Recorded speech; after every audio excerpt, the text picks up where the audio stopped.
ओम नमः शिवाय। शिव पुराण रुद्र संहिता खंड 3 अध्याय 17। इंद्र द्वारा काम का स्मरण। उसके साथ उसकी बातचीत तथा उनके कहने से काम का शिव को मोहने के लिए प्रस्थान।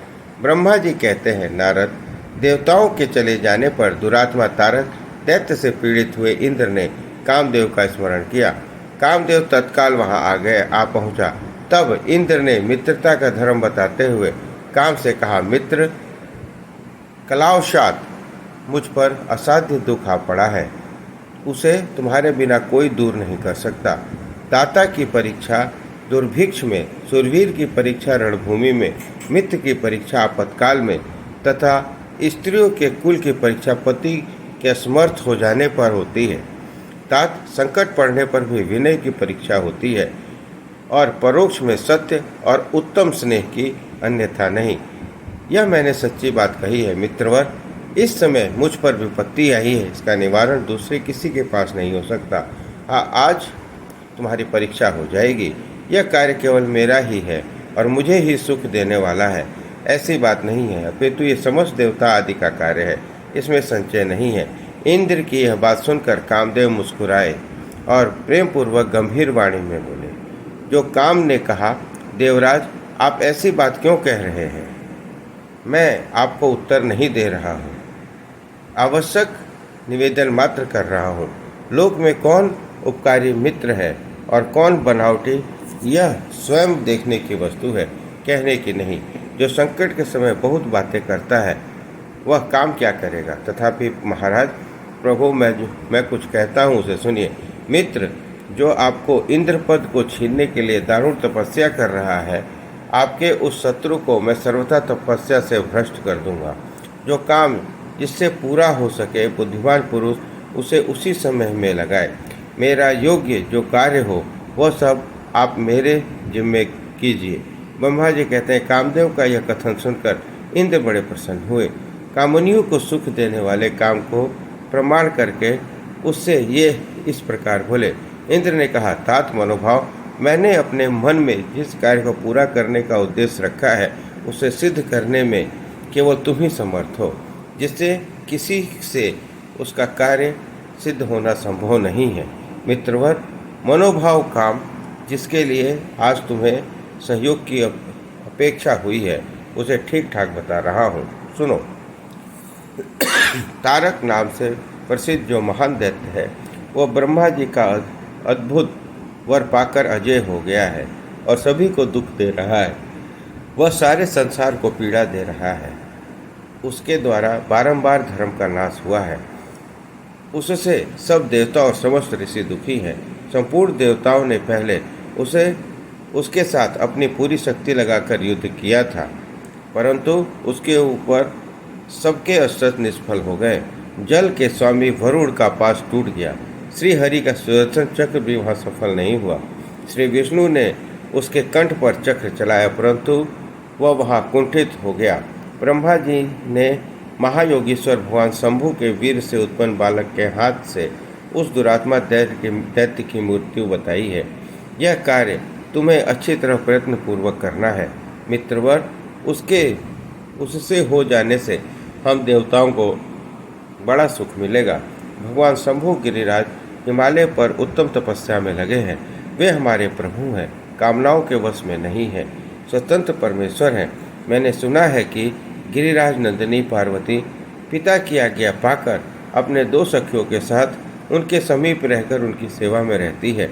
उनका यह यत्न महादेव जी को पति रूप में प्राप्त करने के लिए ही है, परंतु भगवान शिव उसके मन को संयम नियम के वश में रखते हैं। जिस तरह भी उनकी पत्नी से यत्न रुचि हो जाए, तो वैसा कोई प्रयत्न करना चाहिए। यही कार्य करके तुम कृतार्थ हो जाओगे और हमारा सारा दुख नष्ट हो जाएगा। इतना ही नहीं, लोक में तुम्हारा स्थायी प्रताप फैल जाएगा। ब्रह्मा जी कहते हैं, नारद, इंद्र ने ऐसा कहकर कामदेव जी का मुखारबुंद प्रसन्नता से खिल उठा। उसने देवराज से प्रेम पूर्वक कहा, मैं इस कार्य को करूँगा, इसमें संचय नहीं है। ऐसा कहकर शिव की माया से मोहित हुए काम ने उस कार्य के लिए स्वीकृति दे दी और शीघ्र ही उसका भार ले लिया। वह अपनी पत्नी रति और बसंत को लेकर अपने साथ बड़ी प्रसन्नता के साथ उस स्थान पर गया जहाँ साक्षात योगीश्वर शिव उत्तम तपस्या कर रहे थे। इस तरह अध्याय 17 समाप्त हुआ। बोलिए हर हर महादेव। ओम नमः शिवाय। शिव पुराण रुद्र संहिता खंड 3 अध्याय 18 और 19।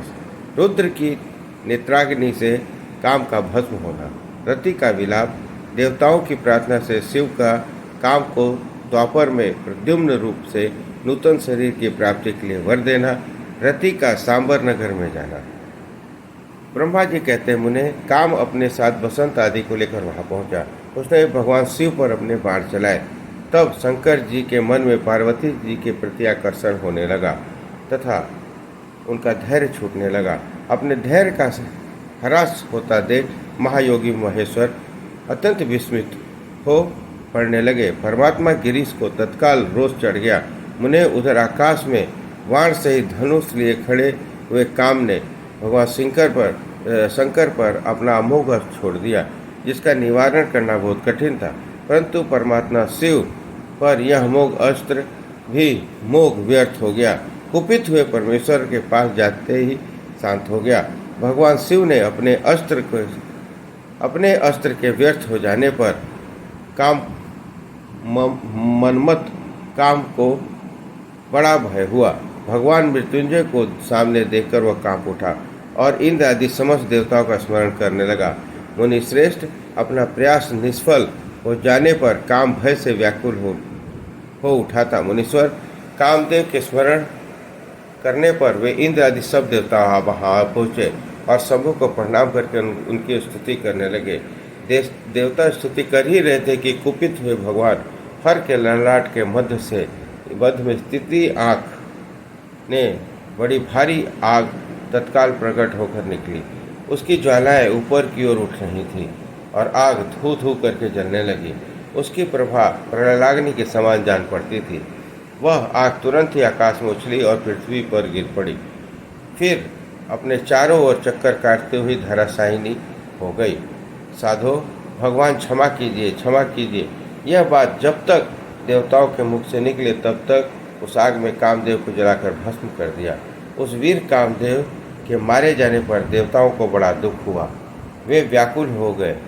हाय, ये क्या हुआ? ऐसा कहकर जो से चित्कार करते रोने लगे।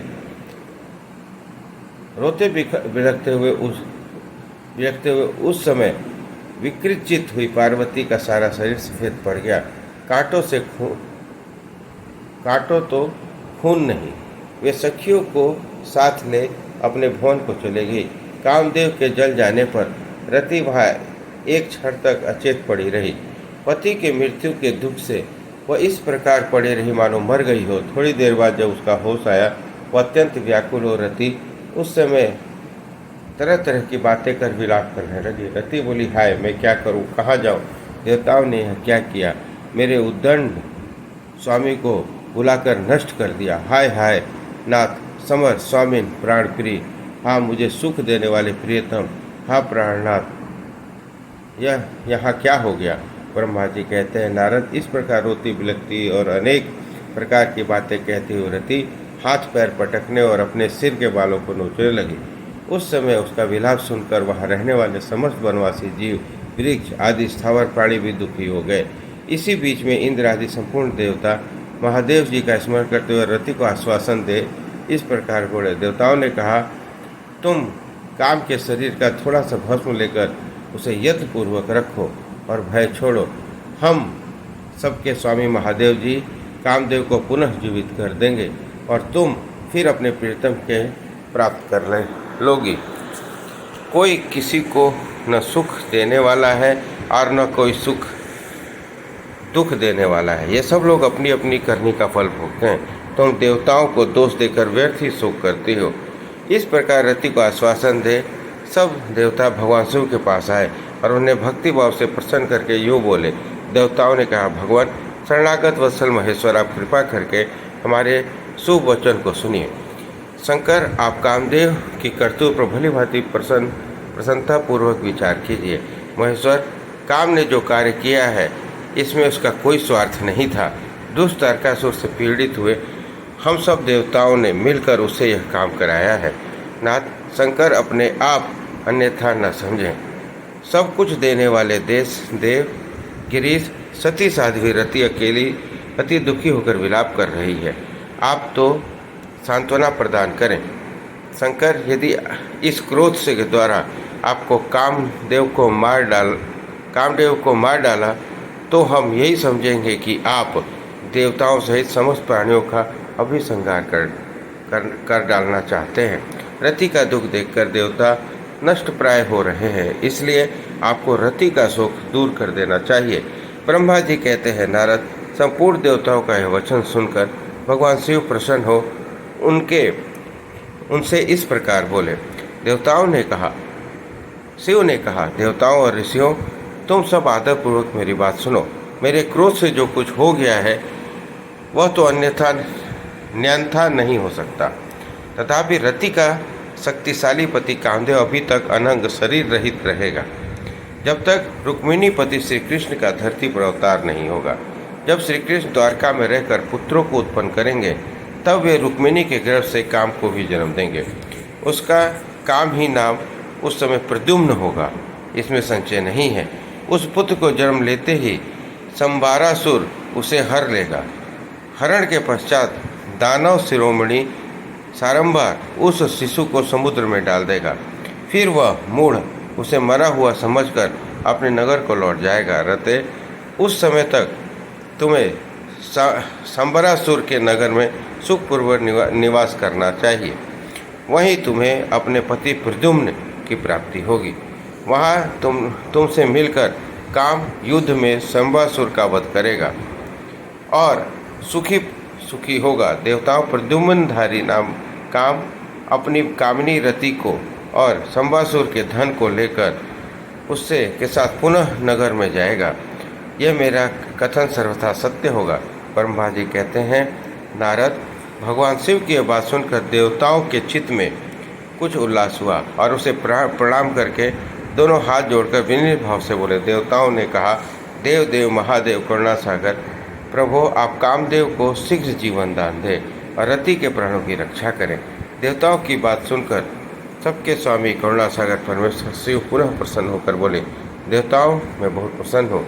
मैं काम को सबके हृदय में जीवित कर दूंगा। वह सदा मेरा गण होकर विहार करेगा। अब अपने स्थान को जाओ, मैं तुम्हारे दुख का सर्वथा नाश करूंगा। ऐसा कर ऋषिदेव उस समय स्तुति करने वाले देवताओं को देखते देखते अंतर्ध्यान हो गए।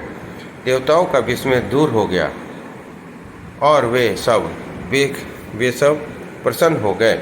मुने तदंतर रुद्र की बात पर भरोसा करके स्थिर रहने वाले देवता रति को उनका कथन सुनाकर आश्वासन दे अपने अपने स्थान को चले गए। मुनीश्वर, काम पत्नी रति शिव के बताए हुए सांबर नगर को चली गई और रुद्रदेव ने जो समय बिताया था उसकी प्रतीक्षा करने लगी। इस तरह अध्याय 18 और 19 समाप्त हुआ। बोलिए हर हर महादेव।